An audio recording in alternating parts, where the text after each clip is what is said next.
მენტალური ჯანმრთელობა არ არის ცალკე ასეთი განყენებული ცნება, ჩვენ ადამიანები ვართ ერთმთლიანი არსება და ისევე როგორც ფიზიკური ჯანმრთელობა, ასევე მენტალური ჯანმრთელობა არის ძალიან მნიშვნელოვანი. პირდაპირ კავშირშია ფიზიკურ ჯანმრთელობასთან მენტალური ჯანმრთელობა, მოკლედ გადაჭარბებულმა სტრესმა, ცუდმა განწყობამ, ბევრმა ემოციებმა შეიძლება გამოიწვიოს მაღალი ცნევა, ჯანმრთელობის გართულებები და ასე შემდეგ, ხო?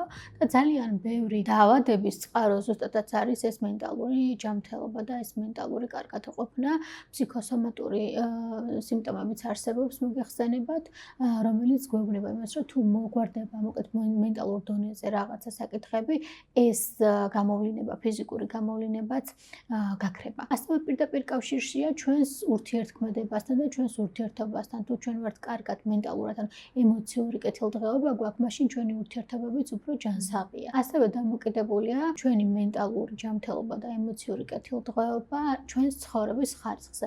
რამდენად კარგი ხარისხის ცხოვრებით ვცხოვრობთ, იმიტომ რომ შეიძლება არ მაწუხებდეს ფიზიკურად არაფერი, თუმცა იმიტომ რომ ჩემი ემოციური კეთილდღეობა არ არის ფორმაში, ჩემი ცხოვრების ხარისხი არის გაუარესებული.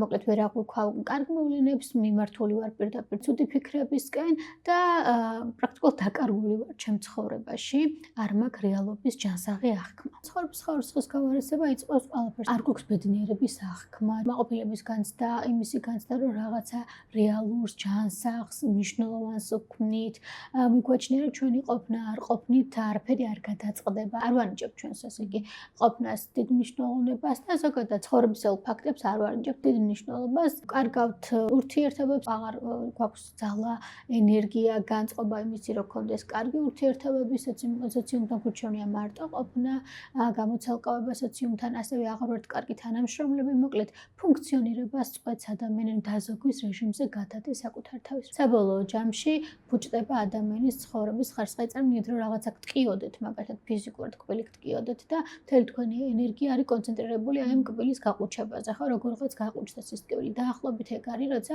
ადამიანს არ აქვს მენტალური კეთილდღეობა და ემოციური კეთილდღეობა, მთელი მისი ენერგია მიდრეკილია იქითკენ, რომ ეს საკითხი მოგვარდეს და აღმოიფხვრას. დანარჩენი სხვა ასპექტებისთვის, ცხოვრების ასპექტებისთვის მას აღარ აქვს ძალა და ენერგია. გამძლეობა რეზილიენს არის ჩვენი რაღაცნაირად ფარი, რომ ჩვენ გავუმკლავდეთ რთულ პერიოდებს, სტრესულ პერიოდებს ჩვენ ცხოვრებაში.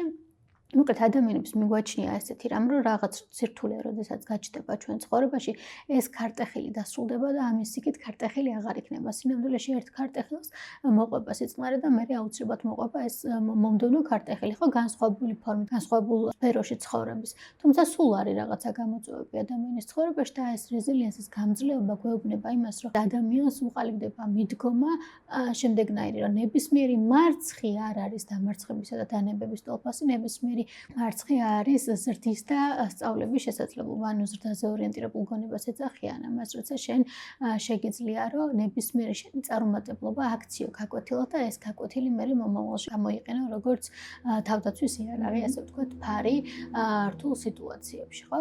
ეს რეზილიენს გვაძლევს საშუალებას, რომ მე შევინარჩუნო ემოციური სიმყარე ისეთ რთულ პერიოდებში, როდესაც ჩემს ცხოვრებაში არის მოკლედ გამოწვევები, ეს არის პირდაპირ დაკავშირებული იმასთან, რამდენად მედეგი ვარ, რამდენად შემიძლია რომ წინ წავიდე და არ შემეშინდეს ახალი გამოწვევების და რამდენად ესე იგი შემიძლია ეს ემოციური კეთილდღეობა შევინარჩუნო და ნებისმიერმა მომარდილმა ნიავმა მოკლედ არ დააზიანოს ჩემი თვითშეფასება და ჩემი კეთილდღეობა. ასაკობრივი კატეგორიად არ დავყოფდი ესე ცალსახად რო ვთქვათ 20 წლის ასაკში ყალიბდება და მე არა, მაგრამ მიხარ როდესაც ბავშვია პატარა არის და ვთქვათ ჭირდება მშობელი რომელიც რატო ჭირდება ჩვენ ჭირდება მშობლები იმისთვის რომ მოგცენ სიყვარული და მოგცენ უსაფრთხოება.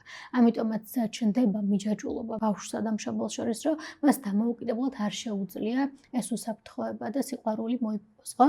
აი როდესაც ადამიანი არის ბავშვობის ასაკში და სანამ ზრდასრულობის ასაკში გადავა მანამდე სჭირდება სხვა ადამიანები. მე როცა უკვე ჩვენ გავხდებით ზრდასრულები და შეგვიძლია რომ ჩვენს თავს ჩვენივე შევქმნათ უსაფრთხო გარემო და ჩვენივე მივცეთ ესე იგი სიყვარული და ვიყოთ თვითკმარები, ამ შემთხვევაში უკვე პრაქტიკა არის და მაინდსეტი, ანუ გონების მიდგომა არის, მსოფლმხედველობა არის, რომელსაც ადამიანი იყალიბებს მუდმივ განვითარებაში. თანაც არ არსებობს რაღაცა ერთი წერტილი, სადაც მივედი და მოკლედ ამით დავასრულე ჩემი გამძლეობის განვითარება. ეს არის მუდმივი პროცესი, როცა მგონია მოკლედ რომ რაღაცა 5 კილოს აწევა არის მაქსიმუმი, როცა 5 კილოს ავწევ, მივხვდები რომ შეიძლება 6-იც ავწევ, 6-7-იც და ასე შემდეგ. ანუ როცა ერთ გამოწვევას დავძლებ, ხო, აი გამოთქმაც არსებობს, რომ რაც არ ყავს გაგვაძლიერებს, აი დაახლოებით ეგრე შეიძლება რომ გავიგოთ, რომ შეიძლება ძალიან რთული იყოს და აი მომენტში ნამდვილად დამანგრიო შინაგანად, მაგრამ არ დავრჩე იმ მდგომარეობაში და ვიპოვნო ძალა იმისთვის, რომ გამოვიდე იმ მდგომარეობიდან და ახალმა მე, გაკვეთილ მასწავლმა მე გავაგრძელო მოკლედ მომავალში